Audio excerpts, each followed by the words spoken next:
오늘 우리의 주일 하나님 말씀은 신약성경 갈라디아서 5장 22절에서 23절 말씀. 찾은 줄 알고 제가 봉독합니다. 제가 봉독할 때에 하나님의 음성을 들으시기 바랍니다. 오직 성령의 열매는 사랑과 희락과 화평과 오래 참음과 자비와 양선과 충성과 온유와 절제니 이 같은 것을 금지할 법이 없느니라. 아멘. 오늘 예배 나오신 우리 모든 성도 여러분들, 또 방송으로 함께하는 우리 모든 성도 여러분들, 주님의 이름으로 사랑하고 축복을 드립니다. 자, 우리가 지난 시간에 성령으로 살고 성령으로 행하는 삶을 살면 그에 합당한 열매를 맺는다라고 제가 말씀을 드렸죠. 그 열매가 오늘 우리가 읽었던 9가지 열매입니다. 그 중에서 우리가 첫 번째 열매, 바로 사랑에 대해서 우리가 지난주에 하나님을 사랑하는 것, 하나님의 사랑에 대한 열매에 대해서 우리가 함께 나누었죠. 여러분 기억나십니까? 우리가 하나님을 진정으로 사랑한다는 사실을 우리가 깨닫게 되면 우리도 하나님을 진정으로 사랑하게 된다. 오늘 하나님을 진정으로 사랑하는 우리 성도 여러분 되시기를 간절히 소원을 드립니다. 두 번째로요, 이 사랑의 열매는요, 하나님 사랑뿐만 아니라 이웃 사랑도 있습니다. 우리가 율법에 대해 강령, 우리가 두 가지를 우리가 얘기를 하죠. 예수님 우리 가운데 말씀하실 때에 첫 번째는 하나님을 사랑하라 라는 말씀이었고, 두 번째는 내 이웃을 내 몸과 같이 사랑하라 라고 하는 말씀이었죠. 오늘 이 시간에는 이제 이웃을 사랑하는 열매는 과연 어떤 열매인가 함께 생각해 보면서 말씀의 은혜를 나누고자 하는데요. 두 가지 열매를 생각하고자 합니다. 첫 번째 열매는 우리가 성령으로 따라 살아가다 보면 사랑의 빛이라고 하는 열매가 맺어진다라고 하는 거예요. 자, 어떤 열매라고요? 사랑의 빛. 자, 로마서 13장 8절 말씀인데요. 자, 같이 한번 읽어보실까요? 시작. 피차 사랑의 빛 외에는 아무에게든지 아무 빛도 지지 말라. 남을 사랑하는 자는 율법을 다 이루었느니라. 아멘. 자, 성령으로 살고 성령으로 행하게 되면 바로 사랑의 빛을 진 삶, 바로 사랑의 이 빛이라고 하는 열매가 맺어진다라고 말씀하는데요. 자, 이 빛이라고 하는 것, 여러분 사실 빛을 좋아하는 사람은 아무도 없습니다. 우리가 꾸는 것을 얘기하는 거죠. 오늘 우리는 우리 언어로는 이렇게 표현합니다. 대출 또는 부채 또는 융자, 이런 개념을 우리가 볼 수가 있겠죠. 근데 성경이 오늘 우리 가운데 뭐라고 말씀하고 있습니까? 아무 빛도 지지 말라. 이게 이 빛이 사실 우리에게는 별로 좋은 것은 아니다라고 하는 거죠. 여러분, 근데 지금 우리가 살아가고 있는 우리의 삶 속에서 융자를 안 받을 수는 없겠죠. 그래서 여러분 사업하시면서 대출 안 받을 수가 없겠고요. 그러니까 여기서 말씀하고 있는 것이 뭐냐면, 여러분 이 본질은 감당할 수 없는 빚을 지지 말라라고 하는 뜻입니다. 감당할 수 없는 빚을 지지 말라. 그만큼 빚에 대해서는 신중해야 되고 심각하게 우리가 신중하게 생각해야 된다라고 하는 거예요. 근데 한 가지 예외가 있다라고 말씀합니다. 그 예외가 뭐냐? 바로 사랑입니다. 감당할 수 없는 빚을 지지 말아야 하지만 사랑에 대해서만큼은 감당할 수 없는 빚도 사랑에 빚이면 괜찮다라고 하는 거예요. 자, 한마디로 이게 뭘까요? 사랑에 대해서는 내가 손해가 나도록 줄 뿐만 아니라 내가 과분하게 받아도 된다라고 하는 말씀이에요. 자, 사랑하는 성도 여러분, 오늘 우리 성도 여러분들이 과분하게 사랑받을 수 있는 특별한 하나님의 존재가 됨을 여러분 믿으시기 바랍니다. 하나님이 우리를 그런 존재로 삼으셨고요, 그런 존재의 삶을 우리로 살아가게 하십니다. 그러니까 하나님 우리 가운데 주신 그 사랑의 은혜는 너무나 큽니다. 여러분, 우리가 사랑을 주고 받죠. 근데 이 사랑이 주고 받는 것은요, 어떤 부채, 어떤 우리가 대출, 아까 제가 말씀드렸던 세상이 말하는 빚에 관한 개념, 서로 간의 이해타산의 관계가 아니라는 것을 얘기하고 있는 거예요. 여러분, 이해타산의 관계가 아니기 때문에 사랑은 손해가 나도록 주어도 손해가 아니고요, 과분하게 받아도 또 괜찮다라고 말씀하는 거예요. 오늘 본문에 빚을 지다라고 하는 이 표현, 헬라어로는 오피일로라고 합니다. 이 뜻은 뭐냐면 이런 뜻이에요. 내가 신세를 지다 또는 갚아야 할 의무를 지닌다. 이런 뜻이 있거든요. 그러니까 신세를 지는 것, 내가 신세를 갚아 나가는 것. 사랑의 빚 외에는 아무에게도 짓지 말라라고 했으니까 이 말씀을 볼까요? 사랑의 신세는 많이 져도 된다. 사랑의 빚에는 우리가 더 많이 갚아야 될 의무가 있다라는 것을 얘기하고 있는 거죠. 여러분, 성령으로 살고 성령으로 행하게 되면 이 사랑의 빚이라고 하는 열매가 생깁니다. 내가 하나님께 과분한 사랑을 내가 받았구나. 내가 하나님이 내가 받은 은혜가 너무나 크구나. 그리고 로마서 8장에 이렇게 표현하고 있지 않습니까? 이 하나님의 사랑이 어떠함을 깨달아서 그 넓이와 길이와 깊음과 높이가 어떠함을 깨닫는 자가 되라. 여러분, 우리가 이렇게 말하는 의미가 뭘까요? 아무리 그 사랑을 우리가 재려고 해도 잴 수가 없을 만큼 큰 사랑을 우리가 받은 존재다라고 말씀합니다. 여러분, 갚을 수 없는 이 사랑의 은혜를 우리가 받았습니다. 그래서 우리는 하나님께요, 사랑의 빚이 있습니다. 우리는 이 빚이 더 많이 지게 될 것입니다. 더 많이 체험하게 될 거예요. 여러분, 빚이 늘어나면 늘어날수록 사실은 안 좋은 거죠. 그러나 사랑의 빚만큼은 예외입니다. 사랑의 빚이 내가 많아지면 많아진다는 뜻이 뭘까요? 그만큼 내가 많이 받았다라는 거예요. 많이 받았기 때문에 내가 많이 갚을 것이 있다라고 하는 뜻이겠죠. 그러니까 역설적으로 이 사랑의 빚이라고 하는 것은요, 내가 많이 지면 질수록, 내가 많이 받으면 받을수록 우리가 주님을 더 많이 사랑하게 되고 우리가 우리 안에서도 더 많이 사랑으로 나누고 섬길 수 있는 바로 그런 마음을 가지게 된다라고 말합니다. 자, 여러분, 사랑하는 사람들끼리는요, 그렇게 사랑합니다. 내가 손해가 돼도요, 줍니다. 마음이 기뻐요. 그래도 마음이 즐겁습니다. 부모와 자녀의 관계도 마찬가지죠. 부모가 자녀에게 한없이 부어주어도 그렇게 사랑합니다. 여러분, 우리 안에서도 우리가 사랑할 줄 알고 또 사랑을 받을 줄 알아야 합니다. 여러분, 사랑받는 것에 대해서 여러분 두려워하지 마십시오. 사랑받은 분이 사랑할 줄도 알아요. 이 말의 뜻은 뭐냐?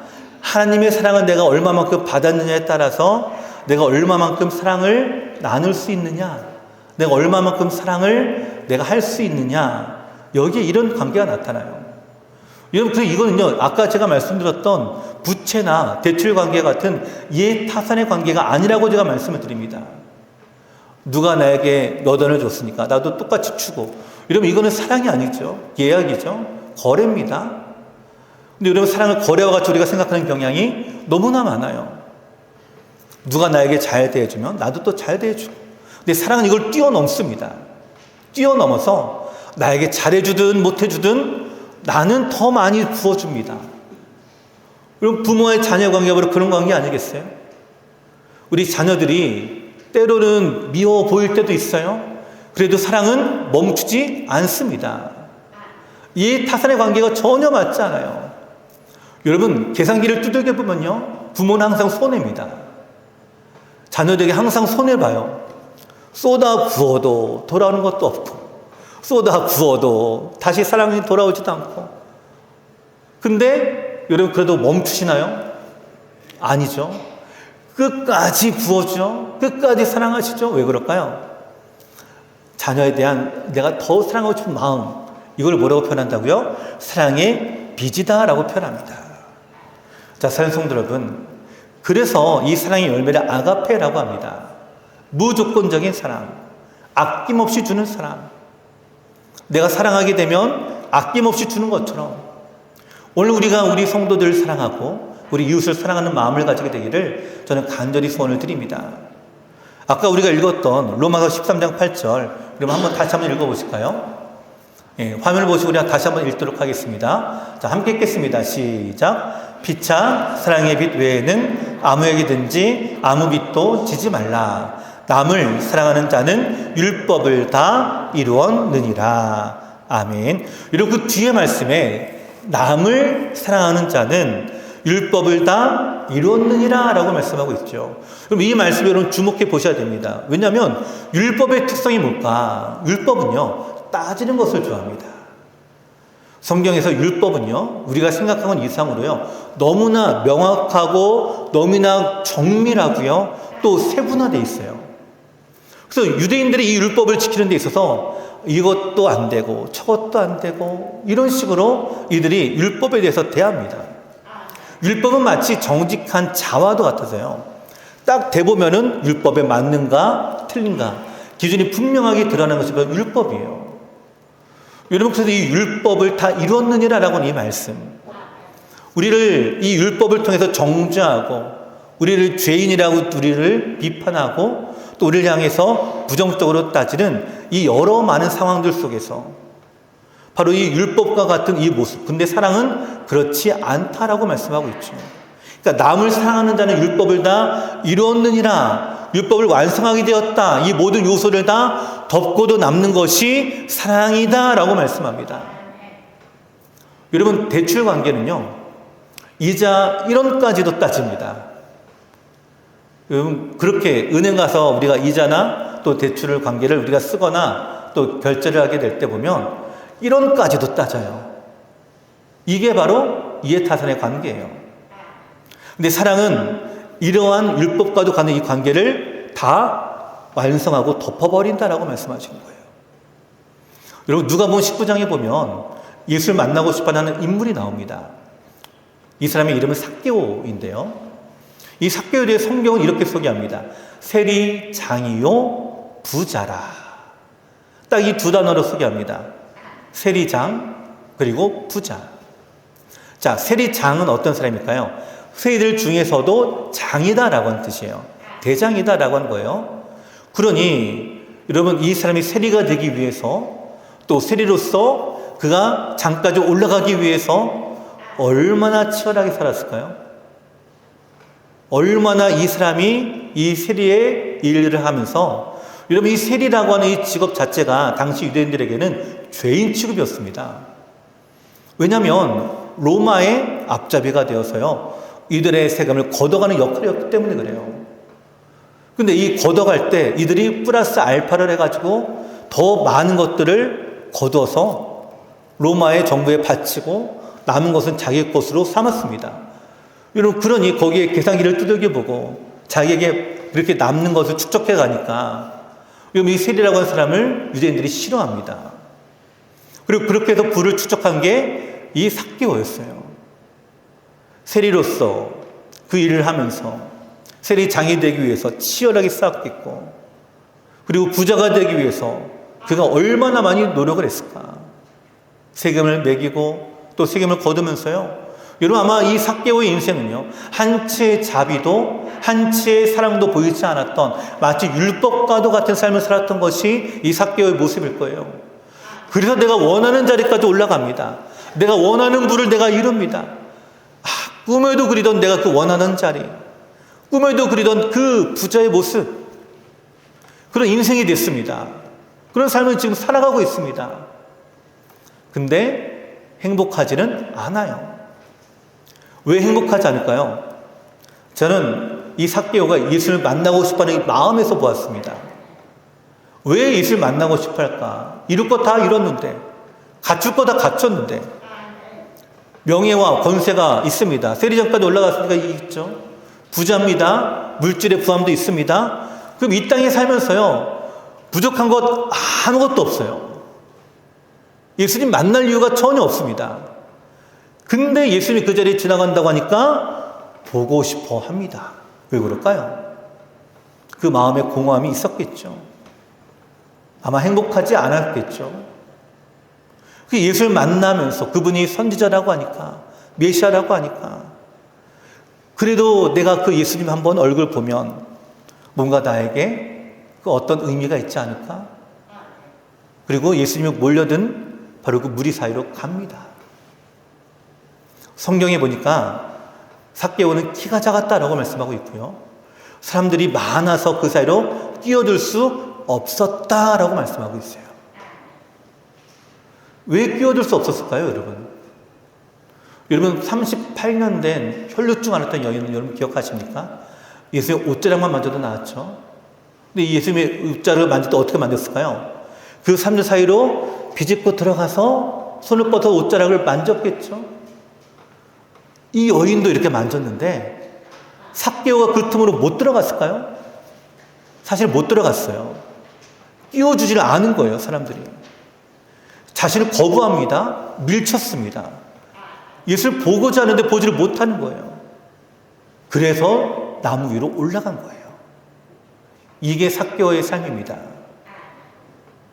원하는 자리까지 올라갔고 원하는 부를 이뤘지만 예수를 보고 싶어 하는데 사람들은 나를 거부하고 나를 밀쳐내고 내 주위에 아무도 남아있지 않고 나는 그 어떤 삶의 의미도 찾아볼 수 없었던 삭개오. 결국은 예수를 보기 위해서 나무 위로 올라가죠. 그 나무 위로 올라가 예수님을 기다립니다. 사람들이 지나가고 드디어 예수님이 지나가십니다. 근데 예수님이 그 나무 앞에 멈춰 섰어요. 그리고 삭개오를 부르십니다. 내가 오늘 너의 집에 머물겠다. 자, 삭개오가 예수님을 자기 집으로 영접했겠죠. 자신의 집에 들어왔습니다. 그분의 말씀을 듣습니다. 함께 머무르는 그 모습을 보면서 그 마음에 알 수 없는 흥분과 감격으로 벅차오릅니다. 그래서 삭개오가 많은 사람들 앞에 이렇게 선포합니다. 누가복음 19장 8절 말씀인데요. 이렇게 선포해요. 삭개오가 서서 주께 여짜오되 주여 보시옵소서. 내 소유의 절반을 가난한 자들에게 주겠사오며 만일 누구의 것을 속여 빼앗은 일이 있으면 내 갑절이나 갚겠나이다. 여러분, 삭개오가 예수의 말씀을 듣고 마음의 변화가 일어났습니다. 아, 내가 잘못 살았구나. 회개합니다. 그래서 속인 것이 있다면 내가 4배로 갚겠습니다 라고 하는 거예요. 그냥 갚는 것도 아니에요. 4배입니다. 그럼 그만큼 합당하게 내가 내 잘못을 회개하고 지금 뉘우치고 있다라고 하는 증거죠. 예수를 만나게 되니까 변화가 일어납니다. 내 죄를 회개합니다. 회개하고 내 삶을 뉘우칩니다. 우리 여기까지는 우리가 항상 그 정도는 우리가 다 할 수 있다라고 생각을 해요. 근데 여기서 삭개오의 고백에 더 놀라운 것 바로 뭐냐? 내 소유의 절반을 가난한 자들에게 주겠사오며 라고 하는 거예요. 내 소유의 절반을 가난한 자들에게 내가 주겠사오며, 이게 먼저 나왔고요. 그리고 내 나머지 절반 가운데에서 내가 4배로 갚겠습니다 라고 하는 거예요. 우리 생각에는 내가 먼저 4배로 다 갚고 그러고 나서 내 절반을 가난한 자들에게 나눠주고 그리고 나서 그 남은 것을 내가 내 것을 취해도 우리는 괜찮지 않을까. 근데 먼저 얘기한 게 뭐라고요? 내 소유의 절반을 가난에 먼저 내가 주겠습니다라는 거예요. 그리고 나서 내가 속인 것이 있으면 4배로 갚겠습니다. 나머지 그 절반 안에서 내가 다 갚겠습니다라는 거예요. 이런 그 마음에 어떤 마음이 일어났습니까? 도대체 삭개오가 어떤 변화가 일어났나요? 내가 잘못한 것에 대해서 잘못한 것을 내가 만회하는 것은 당연한 거죠. 근데 여기 플러스 더 나아갑니다. 내 소유의 절반을 가난한 자에게 주겠습니다. 예수를 만나고 나니까 나 같은 이 죄인에게 주님이 찾아오시니까 그분의 음성을 들으며 내 마음에 알 수 없는 벅차오름이 올라오르니까 이것이 바로 뭐예요? 사랑의 빚인 거였어요. 그래서 그 빚을 갚으려고 하니까 내 소유의 절반을 내가 나눠주어도 나는 아깝지 않습니다 라고 하는 거예요. 나는 네 소유의 절반을 내가 주어도 오히려 과분한 사랑을 내가 받았습니다. 내 마음에 이런 사랑의 빚이 삭개오 마음에 있었던 거죠. 자, 사랑하는 성도 여러분, 율법과도 같은 삶을 살았던 삭개오가 예수님을 만나게 되니까, 그분의 사랑을 만나게 되니까 이 사랑이 삭개오의 삶을 덮어버립니다. 따지고 비판하고 정죄했던 삭개오가 예수님의 사랑을 온전히 품어주게 되니까 따지지 않습니다. 비판하지 않습니다. 정죄하지 않습니다. 그래서 내 소유를 다 절반을 내어주어도 아깝지가 않습니다. 자, 사랑하는 성도 여러분, 오늘 우리가 주님의 과분한 사랑을 받지 않았습니까? 내가 예수 믿고 내가 구원받는 것이 뭐가 과분하냐? 여러분, 나를 구원하기 위해서 예수님이 자기 생명을 주신 거예요. 여러분, 1억, 10억, 100억, 1조, 5조 이런 금액을 아무리 갖다 줘도요. 그 금액 받고 다음 주에 당신 죽습니다라고 하면요. 거절합니다. 왜요? 그 억만금을 갖다 줘도 뭐가 더 좋아요? 내 숨이 살아있는 게 더 좋잖아요. 내가 살아있는 것이 더 좋지 않습니까? 예수님은 우리에게 우리를 구원하기 위해서 자신의 생명을 주셨습니다. 이거보다도 과분한 게 어디 있을까요? 우리가 이거를 깨닫게 되면 어떻게 된다고요? 사랑의 빚의 마음이 생기게 되는 거예요. 오늘 우리가 주님의 사랑을 깨닫고 우리 마음에 이 사랑의 빚의 열매가 나타나는 우리 성도 여러분 되시기를 간절히 축원을 드립니다. 그래서 두 번째 열매가 나타납니다. 사랑의 빚이라고 하는 열매가 나타나야 이 두 번째 열매, 바로 사랑의 나눔이라고 하는 열매가 맺어지게 됩니다. 제가 주일학교 때 배운 찬양이 있습니다. 어떤 찬양이냐? 이런 찬양이에요. 사랑은 참으로 버리는 것. 혹시 주일학교 이렇게 다녔었던 분들 혹시 기억이 나십니까? 사랑은 참으로 버리는 것, 버리는 것, 버리는 것. 사랑은 참으로 버리는 것, 더 가지지 않는 것. 이상하다 동전한 잎 움켜잡으면 없어지고 쓰고 빌려주며 풍성해져 땅 위에 가득하네. 오, 사랑은 참으로 버리는 것, 버리는 것, 버리는 것.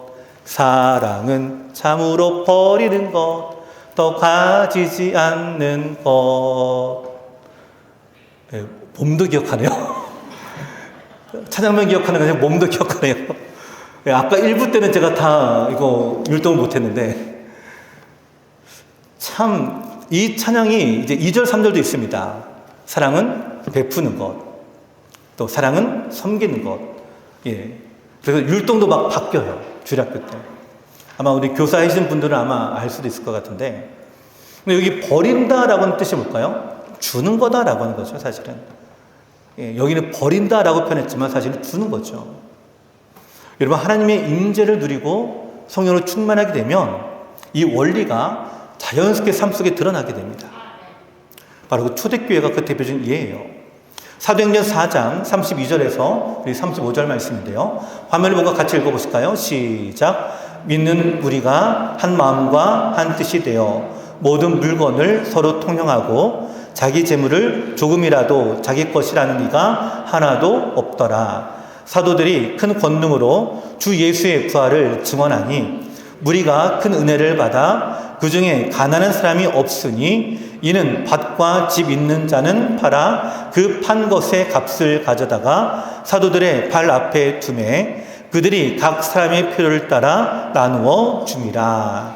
아멘. 자, 오순절 성령 임재 사건이 일어났습니다. 마가의 다락방에 120명의 성도들이 함께 모여 기도하는데 그의 성령이 불같이 임하였어요. 자, 성령이 임한 제자들이 한 행동은 나가서 복음을 전하는 것이었습니다. 나가서 복음을 전하니까 베드로가 그의 3,000명이 세례를 받는 역사가 일어났고요. 또 나가서 복음을 전하니까 5,000명이 세례를 받는 역사가 일어납니다. 순식간에 그 3,000명, 5,000명이 성도가 됐으니까 뭐가 이루어질까요? 교회가 이루어지게 됐어요. 그래서 이 예루살렘 교회의 시작이 바로 여기입니다. 성령이 충만하게 임하고 나가서 복음을 전한 것. 이게 이제 교회의 시작인데, 자, 여러분, 교회가 세워진 다음에 뭐가 필요할까요? 뭐가 필요할까요? 교회가 세워진 다음에. 자, 그것도 그냥 교회가 아니에요. 자, 3,000명 세례받고 5,000명 세례받았어요. 8,000명입니다. 어마어마한 교회죠. 그 우리는 뭐부터 생각을 할까요? 자, 빨리 교역자 수급해야 되고, 조직을 세워야 되고, 또 각각 리더를 세우고, 소분화시키고, 그리고 이 교회가 잘 운영될 수 있도록 계획을 세워야 되고, 또 비전을 세워야 되고, 여러분, 이런 일들 해야 하지 않겠습니까? 일반적으로 우리가 세울 때 이렇게 세웁니다. 우리 교회도 마찬가지예요. 조직이 있고, 또 구성원이 있고요. 그래서 우리가 교회가 잘 운영될 수 있도록 우리가 이렇게 서로 돕고 함께하고 있습니다. 제가 생각할 때 8,000명 정도 되는 큰 교회, 제가 배대교회가 10,000명 있는 데 사역을 해봤는데, 이런 10,000명 있는 교회에 사역을 해보니까 시스템이 장난이 아닙니다. 그만큼 필요한 거예요. 근데 그 필요한 모든 것들을 다 내려두고 한 일은 딱 이거 한 거였습니다. 서로 물건을 나누고 통용하는 일이었어요. 저는 일이 너무나 놀라운 사건이라고 생각합니다. 자, 아까 우리가 읽은 그 본문에서 뭐라고 했죠? 가난한 사람이 없었다. 그 이유가 뭐라고요? 자기의 판 것의 값을 사도의 발 앞에 두고 나눠줬다라고 하는 거죠. 어떻게 이런 일이 일어날 수 있을까라는 거예요. 여러분, 교회가 세워지게 되면 교회가 어떻게 이제 잘 운영될 수 있을까? 잘 유지될 수 있을까? 이거를 고민하고 생각할 텐데, 이들이 고민은 딱 한 가지였습니다. 충만하게 성령의 임재를 받고 충만한 사람이 모이니까 다른 거 필요 없어요. 나누는 거예요, 그냥. 나누는 거예요. 아까 제가 찬양을 소개해드렸죠? 사랑은 주는 것이라고 했잖아요. 나눕니다. 그 안에 사랑이 거하니까 막 나눠요, 그냥. 다른 게 없어요. 나중에 이 나눔이 부족해지니까 집사를 세운 거지, 처음부터 집사를 세운 것이 아니었어요. 이게 바로 초대교회의 모습이었습니다. 성령으로 충만하게 모이게 되니까 나보다 남을 먼저 생각하는 마음이 생겨지게 되고, 내 것을 가지고 나누게 되고, 내 것을 가지고 섬기게 됩니다. 다른 성도들의 부족함과 연약함을 내가 먼저 보게 됩니다. 그러니까 내가 가지고 있는 것을 내가 함께 나누는 거예요. 그 연약함의 고통들, 부족함의 결핍을 함께 짊어지려고 하는 마음을 가지게 되는 거죠. 여러분, 성령 임하시니까요, 이런 마음이 드는 겁니다. 국률이 여기는 마음, 사랑의 마음이 넘쳐납니다. 여러분, 그러다 보니까 어때요? 바로 나누는 게 이 교회가 가지고 있는 모습이에요. 떡을 떼며 교제하는 것은 예배입니다. 예배하고 나누고, 예배하고 나누고. 이게 다른 거 어떤 것이 없어요. 여러분, 성령이 그 안에 임하시게 되면요, 이와 같은 변화가 일어납니다. 성령이 그 안에 임하시게 되면 우리의 인생관이 바뀌어지게 됩니다. 내가 뭘 위해 살았는가? 삭개오처럼 인생관이 바뀌어지게 돼요. 세계관이 바뀌어지게 됩니다. 내 삶의 중심이 누구에게 있는가?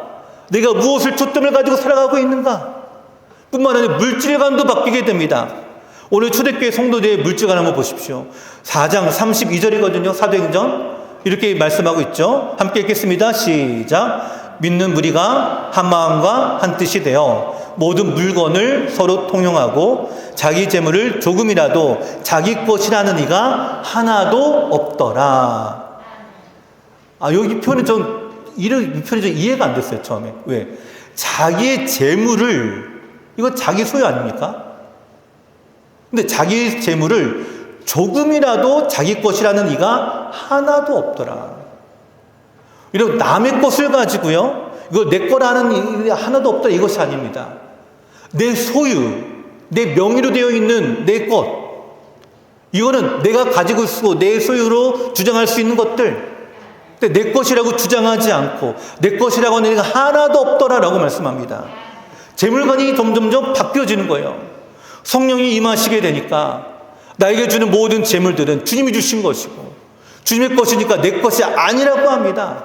그러니 나눠줄 수가 있는 거예요. 내 것이 아니니까. 내 것이 아니니까 그냥 주는 거예요. 왜요? 주님이 또 주시니까. 그러면 그런 마음을 가지게 되니까. 그러니까 자기 재금을 조금이라도 자기 것이라는 이가 하나도 없게 돼요. 분명히 자기 것인데 왜 그럴까요? 성령의 충만을 받게 되니까 하나님이 원하시는 것이 무엇인지를 고민합니다. 하나님 우리 위해 원하시는 것이 무엇인지 생각하게 합니다. 하나님 우리 가운데 원하시는 것이 무엇인지, 우리가 뭘 하길 원하시는지 우리가 고민하고 생각을 하게 되니까 그게 뭘까요? 전도를 하게 되고요, 선교를 하게 되고요, 또 우리가 구제하게 되고요, 신방하면 우리가 돌보게 되고요, 우리가 이런 것들이 우리 안에 자연스럽게 일어나고 있는 거예요. 교회 가는 일이 바로 이거 아닙니까? 전도하고 선교, 구제와 신방사역, 돌보는 거. 자, 사랑하는 성도 여러분, 사랑의 열매가 이와 같이 맺어지게 돼요. 성령으로 충만해지게 되니까 바로 우리 안에 성령의 열매가, 사랑의 믿음이 맺어지게 됩니다. 이런 믿음이 좋다, 뭐가 믿음이 좋을까요, 여러분? 우리가 겉으로 드러난 어떤 종교적인 행위에 있는 것이 아닙니다. 목사나 장로 이런 직분에 있는 것도 아니에요. 믿음이 좋다라는 건 어디에 있느냐? 우리가 기도, 말씀, 예배 열심히 하는 것도 중요하지만 여러분 그렇게 하나님을 정말로 사랑한다면 바로 이 사랑이 자기를 채우고 남아서 넘쳐서 이웃까지 사랑하게 되는 것이 바로 믿음이 좋은 사람의 모습이에요. 믿음이 좋다라고 하는 것은요, 그 사람 안에 따뜻함이 있습니다. 이웃을 향한 따뜻한 사랑이 있기 때문에 이게 믿음이 좋은 거예요. 저는 오늘 우리 교회가 이런 따뜻한 교회가 되기를 간절히 소망합니다. 하나님의 온도를 느낄 수 있는 교회, 성도 간의 사랑을 느낄 수 있는 교회, 나하고는 거리가 있다고, 나는 알지 못한다고 하는 멸시와 무관심의 시선이 아니라 한 교회 안에서 함께 예배하고 함께 내 마음을 품고 함께 우리 성도에 대한 관심을 가지고 함께 나아가는 것. 우리 교회가 함께 무엇을 향해서 나아갈지를 고민해 나가는 것. 이 따뜻한 믿음과 이 따뜻함의 비전이 우리 안에 나타나기를 저는 간절히 소원을 드립니다. 그리고 우리가 얼마나 많은 은혜와 사랑을 받았습니까? 돌아보니까 우리 교회도요, 많은 사랑을 받았습니다. 작년에 꿈 넘어 꿈 프로젝트를 우리가 준비하고 또 실행하고 선정까지 되면서 저는 그런 생각이 너무나 많았어요. 아니, 우리 교회가 뭔데? 우리 교회가 뭔데 전라도 지역에 그 수많은 교회들이 있는데 그중에 딱 11교회예요. 딱 11교회입니다. 근데 그 중에 우리 교회를 택하시고 우리 교회가 그래도 비전이 있다고 보시고 우리 교회가 나아갈 수 있도록 힘을 주시고 은혜를 주십니다. 제 마음에 그런 마음이 저는 가득합니다. 꿈 넘어 꿈 프로젝트를 통해서 이번에 이제 지난주 이제 21교회 개척교회 중에 한 교회는 위례교회가 있습니다. 저희 고신교단인데 그 교회 목사님과 성도님이 찾아오셔가지고 저랑 미팅을 했어요. 우리 교회 사역에 뭔가 도움을 줄 수 있는 게 뭔가.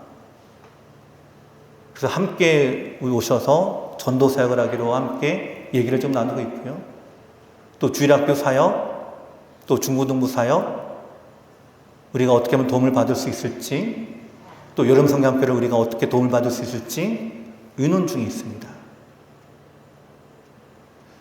제가 그렇게 기도하고 우리가 그렇게 고민했었던 거, 교육자가 한 사람이라도 있으면 이런 고민을 좀 덜 할 텐데. 근데 우리 교회가 뭐라고 하나님께서 연결시켜 주시고 사역의 길을 보여주시고 그런 도움을 받게 하고 과연 하나님께서 우리 가운데 뭘 원하실까? 우리에게 원하시는 건 뭘까요? 저는 선교라고 생각합니다. 작년에 저희가 40주년을 맞이해서 하나님 우리가 선교의 비전을 두겠습니다. 이 순간부터 저는 하나님께서 우리를 그와 같이 인도하고 계시고 더 많은 사랑을 좀 부어주고 계시다고 저는 믿습니다. 이게 교회의 본질이기 때문에 이게 우린 모임의 바로 본질이기 때문에 내가 받은 사랑 이웃에게 전하기 위해서 우리가 이웃에게 전하기 위해서 그래서 우리는 6월 달에 우리보다도 더 작은 교회 더 작은 농어촌 교회로 가가지고요 국내 아웃리치를 갈 겁니다. 그 교회를 도와주고 그 교회에 전도 축제를 열어주고 그 교회를 한 주 섬기고 돌아올 수 있는 우리도 약하지만 더 약한 연약한 성도들을 함께 우리가 도울 수 있는 사랑은 주는 것, 나누는 거라고 했죠. 하나님께 우리를 그렇게 나누라고 계속 말씀하십니다. 계속 주라고 말씀하십니다. 오늘 우리가 우리의 헌신과 우리의 섬김들이 여러분 하나님 분명히 기뻐하십니다. 우리에게 보여준 이 비전들은요 그냥 사람의 생각이 아니에요. 하나님이 주신 꿈이고 하나님이 주신 비전입니다. 저는 그 꿈을 그냥 이루어갈 뿐입니다. 보여주셨기 때문에. 그리고 이루는 그 자리에 얼마나 큰 축복이 임할까, 얼마나 큰 하나님의 사랑이 더욱 크게 임할까, 저는 그걸 기대하고 있어요. 여러분, 사랑의 빚진 자가 되어서 이 사랑의 나눔에 우리의 마음에 주시는 그 은혜대로 충만하게 할 때에 우리 하나님께서 그 가운데 어떻게 더 많은 사랑을 더 부어주실지, 그리고 열매가 맺어지면 우리는 어떻게 할까요? 열매가 더 많이 맺어지도록 더 가꿉니다. 열매를 맺으십시오. 하나님의 은혜를 더 많이 받기를 원하신다면 열매를 맺으십시오. 그래야 가치 있는 나무가 되어서 주인이 그 나무를 더 돌보고 더 사랑하고 더 애를 써서 더 풍성하고 더 좋은 열매로 만들어가는 것처럼 오늘 우리의 삶 역시 마찬가지입니다. 이 사랑의 열매가 우리의 삶 가운데 맺어지고 나타날 때에 하나님은 더 많은 사랑의 열매가 맺어지도록 더 많이 사랑하실 거고요. 더 많이 부어주실 것입니다. 오늘 이 축복의 은혜를 함께 누리며 이 성령의 열매, 특히 이 사랑의 열매를 맺어 나가는 우리 성도 여러분 되시기를 간절히 축원을 드립니다.